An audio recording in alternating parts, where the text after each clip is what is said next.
So మా sir వచ్చేసి police department సిఐగా work చేస్తూ సో నాకు పార్ట్ టైంగా సార్ నాకు సపోర్ట్ చేస్తున్నారు. సో నేను వెస్టేకి రాకముందు బీటెక్ కంప్లీట్ చేసి ఎస్ఐ జాబ్కి ప్రిపేర్ అవుతున్న టైంలో నాకు వెస్టే బిజినెస్ అనేది పరిచయం అవడం జరిగింది.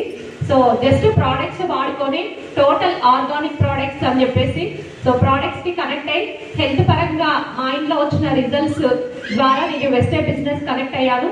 సో ఒక్క మీటింగ్ విని సో ఇందులో లైఫ్ ఉందని తెలుసుకొని సో అక్కడ జాబ్ కంటే ఇక్కడ బిజినెస్ చాలా హ్యాపీగా చేసుకోవచ్చు అని చెప్పేసి సో మనం ఎలా అయినా చేసుకోవచ్చు అని చెప్పేసి బిజినెస్కి నేను కనెక్ట్ అయ్యి వర్క్ చేస్తున్నాను. సో నేను ఫస్ట్ ఈ బిజినెస్కి వచ్చినప్పుడు నాకు వచ్చిన అవకాశం ఏంటంటే నేను థాయిలాండ్కి వెళ్ళడం. సో ఫ్రీగా 1 వీక్ ట్రిప్. సో చాలా హ్యాపీగా అనిపించింది.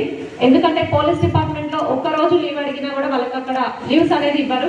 సో ఇక్కడ మనకి ఎక్కడంటే అక్కడ ఫారెన్ ట్రిప్స్కి వెళ్ళొచ్చు. సో కొంతమందికి మన ద్వారా ఇండైరెక్ట్గా హెల్ప్ చేయొచ్చు. అలాగే నాకంటూ ఒక సెక్యూరిటీ, ఒక ఐడెంటిటీ క్రియేట్ చేయడం కోసమే నేను ఈ బిజినెస్కి వచ్చాను. So thank you so much. అలాగే నేను వాడుకున్నందుకు నాకు వచ్చిన first check 157 rupees, highest income వచ్చేసి 39,530 రూపీస్. సో నా గోల్ వచ్చేసి సో మా సార్కి వచ్చేసి 1.5 lakhs శాలరీ వస్తుంది. సో జస్ట్ మా సార్ చెక్ క్రాస్ చేయాలని నేను వర్క్ చేస్తున్నాను. సో అక్కడికంటే ఇక్కడ లైఫ్ బాగుందని ప్రూవ్ చేయాలని వర్క్ చేస్తున్నాను. Thank you so much.